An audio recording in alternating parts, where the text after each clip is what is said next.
নমস্কার প্রিয় দর্শক বন্ধুরা, গৃহিণীর রান্নাঘরে আপনাদের সবাইকে স্বাগত।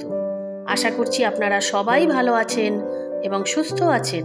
আজকে আবারও একটি নতুন রেসিপি আপনাদের সাথে শেয়ার করতে চলে এসেছি।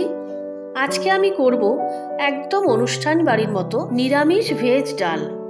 শীতের দিনে যে কোনো অনুষ্ঠান বাড়িতে ভাতের সাথে এরকম ভেজ ডাল তো হয়ই। আজকে আমি এই নিরামিষ ভেজ ডালের রেসিপিটাই আপনাদের সাথে শেয়ার করব। রেসিপিটা যদি ভালো লাগে প্লিজ চ্যানেলটা সাবস্ক্রাইব করে দেবেন এবং লাইক শেয়ার করে আমার পাশে থাকবেন। তাহলে আসুন রান্নাটা শুরু করা যাক। এর জন্য প্রথমেই আমি নিয়ে নিয়েছি মুগ ডাল। মুগ ডালটা আমি একটু শুকনো ভেজে নিচ্ছি, খুব বেশি ভাজবো না, হালকা ভাজা হলেই নামিয়ে নেব। যখন সুন্দর একটা গন্ধ বেরোবে ডালটা ভাজার, তখনই আমি ডালটা নামিয়ে নিলাম। এবার বেশ দুবার জল দিয়ে ভালো করে আমি ডালটা ধুয়ে নিচ্ছি। ডালটা ধুয়ে আমি কড়াইতে সেদ্ধ হতে বসিয়ে দিলাম। ডালটা এদিকে সেদ্ধ হতে থাক, আমি ওদিকে কিছু ভেজিটেবলস কেটে নিচ্ছি। এখানে নিয়েছি বেশ কিছু সবজিগুলো আমি কেটে নিলাম। এখানে আছে ফুলকপি, এখানে কড়াইশুঁটি, গাজর, এটা ক্যাপসিকাম, আর এখানে বিনস। সব কিছু আমি কেটে ধুয়ে নিয়েছি। এদিকে ডালটাও আমার সেদ্ধ হয়ে গেছে, ডালটা আমি আরেকটি পাত্রে নামিয়ে রেখেছি। এবার কড়াইতে তেল দিয়ে প্রথমেই ভেজে নিচ্ছি কিছু কাজু আর কিশমিশ। এই কাজু আর কিশমিশগুলো ভেজে নেওয়ার পরেই আমি সবজিগুলো আস্তে আস্তে ভাজবো। কাজু আর কিশমিশ আমার ভাজা হয়ে গেছে। এবার ভেজে রাখা কাজু কিশমিশটা আমি আলাদা করে রেখে দিলাম। এবার ওই তেলেই দিয়ে দিচ্ছি কেটে রাখা গাজর। গাজরটা একটু হালকা নাড়াচাড়া করেই এর মধ্যে দিয়ে দিচ্ছি কেটে রাখা বিনসগুলো দিয়ে দিলাম।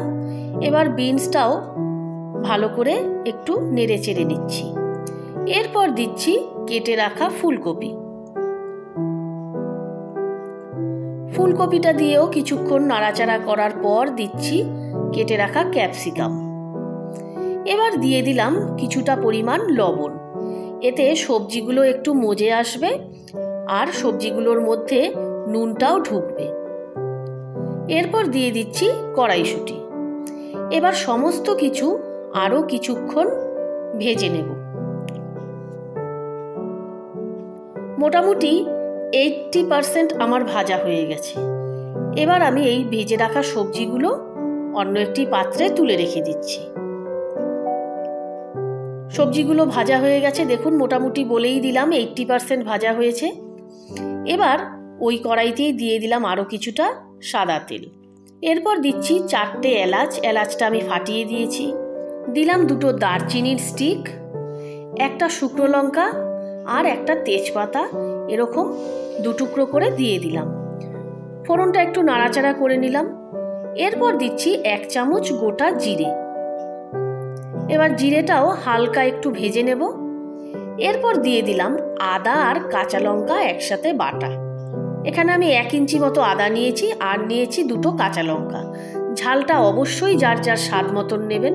এবার আদা আর কাঁচা লঙ্কাটা যখন ভাজা হয়ে যাবে তখন এর মধ্যে দিয়ে দিলাম বড় সাইজের একটা টমেটো কুচি। টমেটোটা হালকা ভাজা ভাজা হয়ে আসলে এরপর দিচ্ছি এর মধ্যে পরিমাণ মতো হলুদ আর দিচ্ছি স্বাদ মতো নুন আর হলুদটা দেওয়ার পরে আবারও সমস্ত মশলা একটু কষিয়ে নিচ্ছি। সমস্ত মশলা দেখুন আমার কষানো হয়ে গেছে, খুব সুন্দরভাবে গন্ধও বেরিয়েছে এবং তেলও ছেড়ে এসছে। এবার এর মধ্যে দিয়ে দিলাম সেদ্ধ করে রাখা মুগ ডালটা দিয়ে সবকিছুর সাথে একটু মিশিয়ে দিচ্ছি। মুগ ডালটা এখানে আমার খুব ঘন লেগেছে, সেই জন্য আমি এখানে কিছুটা গরম জল দিয়ে দিলাম। আমি এখানে পরিমাণ মতো গরম জল দিয়ে দিলাম। এরপর আমি এখানে দিচ্ছি 1 চামচ মতো চিনি। এতে টেস্টের ব্যালেন্সটা খুব ভালো হয়।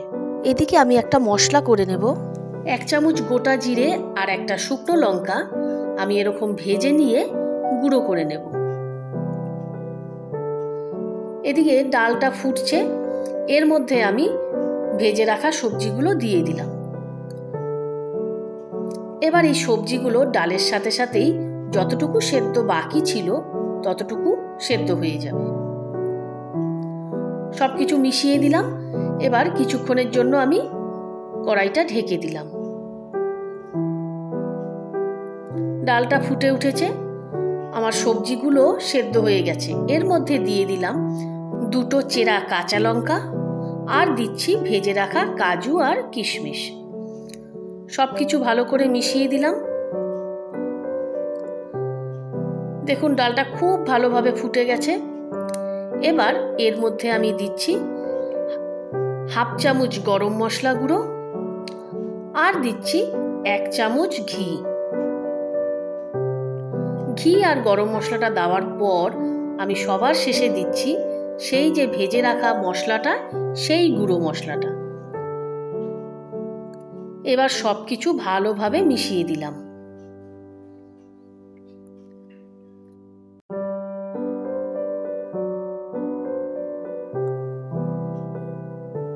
তৈরি হয়ে গেল আমাদের দারুণ স্বাদের অনুষ্ঠান বাড়ির মতো নিরামিষ ভেজ ডাল। রেসিপিটা কেমন লাগলো প্লিজ কমেন্টে জানাবেন। যদি ভালো লেগে থাকে লাইক শেয়ার করে আমার পাশে থাকবেন এবং চ্যানেলটা সাবস্ক্রাইব করে দেবেন। আজ তাহলে এ পর্যন্তই। এরপর আবার অন্য একটি রেসিপি নিয়ে আপনাদের সামনে হাজির হব। Thank you.